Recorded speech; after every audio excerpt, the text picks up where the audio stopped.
This is a book review of How Innovation Works by Matt Ridley. And this book basically goes through the history of many types of innovations. Like we're talking about railroads and light bulbs and vaccines, penicillin, airplanes, the shipping box, the toilet, the concept of zero. And with a lot of these, you've actually heard of books, or at least I have heard of books that cover that entire history. So I think what he did to go through this book was basically read all of these books about specific innovations and try to pull out patterns. So I'm going to go through a few of the key points that he pulls out, and I'm going to use his subsection titles for this because I think they do a good job of summarizing what he's trying to convey. The biggest theme of the book, I would say, is that innovation is a team sport. And the idea here is that there's lots and lots of people who are playing around with ideas, tinkering in their own way. And there's small innovations that kind of build upon one another to lead to the ultimate innovation. And this is in contrast with the way we oftentimes think about innovation, where there's one really smart inventor who's off by themselves in a lab, and suddenly they discover something and release it to the world and it just takes off. And of course, that's the mythology of innovation that goes well with the patent. He actually makes some arguments at the end of the book that we don't need the patent system, which I found to be the most creative and thought-provoking part of the book. But he found patterns over and over again where the person who is credited with inventing something is not necessarily the real inventor or not the only inventor. Like there are many times when the same invention came about in a bunch of different places simultaneously from people who didn't even know of each other's work. There were cases where the person who got credit was the person who turned the idea into a business model, mass producible, rather than the person with the original innovation. And of course, if you're going to sort of tweak an innovation to make it mass marketable, that actually is an innovation in and of itself. That is the incremental change that he's making an argument for.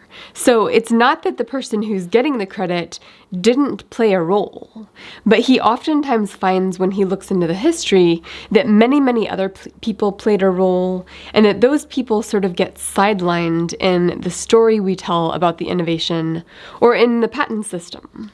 Innovation is gradual is another theme that he pulled out, where oftentimes it takes years and years of updating something before it can actually hit the market.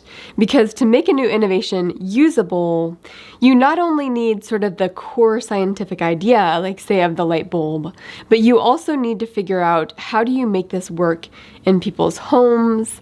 How can you solve the little problems that make this innovation not really usable to the general public until you have these add-on tweaks to the actual product?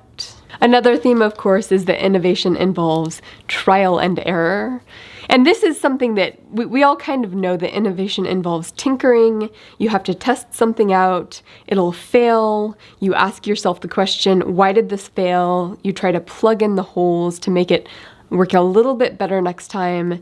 And so that is actually part of this process, is you have many people who are tinkering, who are learning from each other, ideally, and exchanging ideas until finally something breaks through that actually works 100% of the time rather than 2% of the time.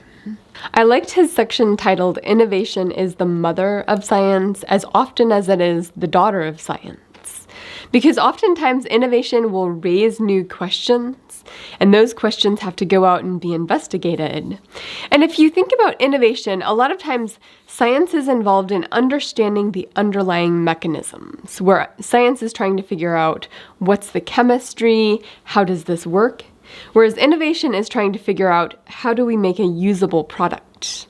And sometimes actually you have a usable product without actually knowing the underlying causal mechanisms that make it work.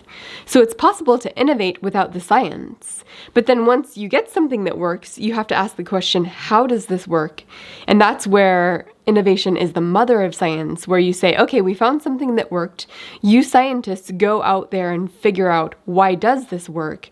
We'll just continue our business ideas over here. He also talked about the hype cycle of innovation, where early in the life of an innovation, people get way too excited about it, and they think it's going to change the world more rapidly than it actually can. Because, of course, to change the world, you need this incremental process of making a new innovation usable. And the knowledge and innovation needed to actually do that takes a long time. And again, of course, this is because innovation is a team sport. To make something usable, you need a lot of incremental innovators that are solving the little human problems. So that takes longer than people expect. So the usual cycle, which I think does apply to blockchain, he even brings that up right now, is that people get really excited and they overpromise, and the innovators can't really follow through with their promises. So then people sort of get tired on the innovation. But in the long run, oftentimes the innovation changes things more than people could have predicted. So if you want to think about the life cycle of an innovation, early in the innovation's life, there's this hype. There's an over expectation around the innovation. And yet later in the life cycle, the innovation does take over in a way that is beyond what could have been expected. He talks about dematerialization, that innovation oftentimes innovates to make things more efficient to produce. In other words, using less physical resources to do the same job. He makes the case that big companies are bad at innovation. And of course, one of the critiques I have throughout the whole book is that he presents some evidence on his own side, but he doesn't always try to bring up the strongest cases against his argument. Because of course, his whole argument would be stronger if he gave the best counterpoints and then gave his counterpoints to those counterpoints. But the insights he comes up with, he kind of just presents them as insights and gives a few bullet point cases for why they might be true, rather than building a full argument around each of these. So on one hand, I tend to lean toward his side that large companies are actually not good at innovating. They're really good at buying other people's innovations and protecting the copyright, protecting the patent on those innovations. Big businesses, basically, he says, are really good at protecting monopoly power. And that's what the whole patent system is all about.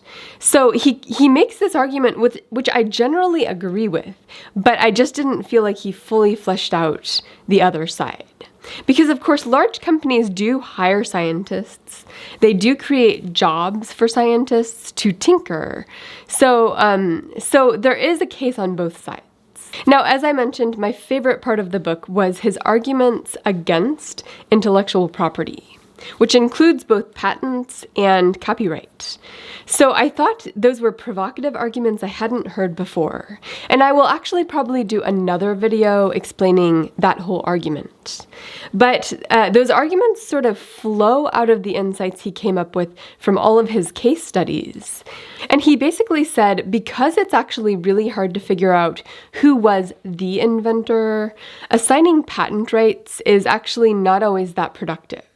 Moreover, it stops people from sharing information, and I think his strongest argument on this point was the fact that with big businesses, they're really good at monopoly. They have enough resources to hire the lawyers to win out against any small player who might claim that they had a role in that innovation. So much of the resources get sucked up into the litigation process to protect that monopoly power, rather than actually incentivizing new innovation. And that litigation process can sometimes keep out small players. Now, I think there are some parts of his argument here that he doesn't flesh out, or else that don't really hold up in many contexts. Like, he kind of argues that the first mover advantage is essentially good enough to protect patent rights and business rights of the initial inventor. And there's probably some cases where that's true and some cases where that's not true. But I'll explain that in a different video. Let me get to my critiques of the book in general. Even though I think the book makes important contributions, it's super interesting and useful, but I do have some critiques. My biggest critique I've already mentioned, which is that he doesn't really ever give the other side when he's presenting his own arguments. My second critique is that I think when he's telling these stories of these innovations that come from other books, He doesn't always get the full story, and sometimes you don't know exactly what's the point of this little anecdote he's telling. So I've read some of the books on that list that he summarized in a few paragraphs. And with some of them, I was like, actually, that's not what I got out of that book. And I do think there are moments when he sort of places his own views of how things work onto the story rather than fully telling the story with all of its quirks and nuances. Now, maybe that wouldn't have been possible given that he had to summarize an entire book in a few paragraphs, but I do think it creates a little bit of bias. My third critique relates to that bias, which is he makes the argument that innovation is incremental. And I definitely think he showed a lot of cases where that was absolutely true.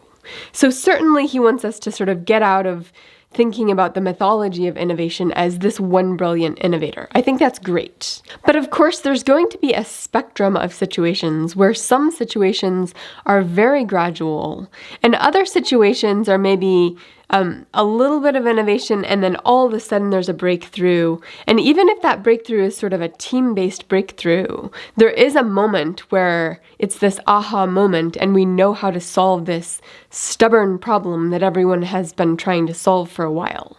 So I do think you can't really discount that important moment in innovation. And he does that a little bit, even though I understand why he's doing it, is he's counteracting the way we normally think about innovation. And then my last two critiques relate to sort of the direction of innovation. He doesn't really talk about what direction do we innovate. He kind of assumes that innovation just has a natural direction. And as a matter of fact, one of the points he makes earlier in the book is that oftentimes there's a moment when something is ripe to come on the scene. And that explains, in his opinion, situations like the light bulb where there's many different people inventing it independently. It's like, okay, we have the knowledge, we have the need for it, everybody's kind of tinkering around in the same area, so this is the ripe moment. And if that person hadn't invented the light bulb, it would have been somebody else.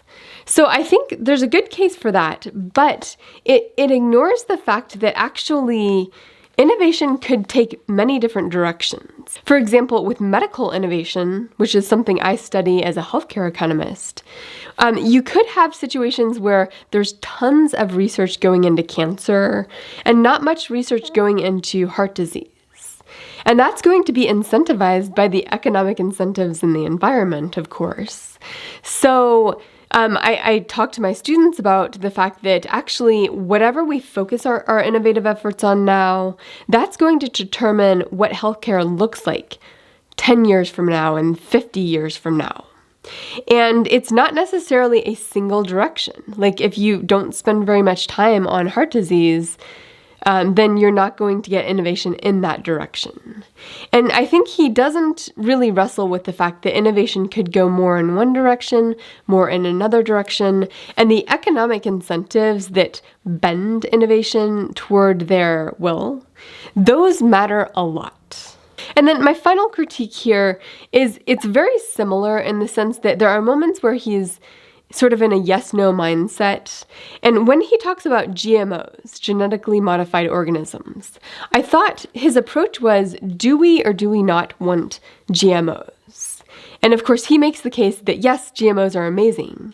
But in a lot of ways, I think the people who are anti-GMO, many of them, at least the ones who are more nuanced, would say actually some GMOs are great and some are toxic or harmful, or we haven't fully vetted the effect on the human body of those. And what we want is a good mechanism for incentivizing the good types of GMOs and for keeping out innovation toward things that are harmful.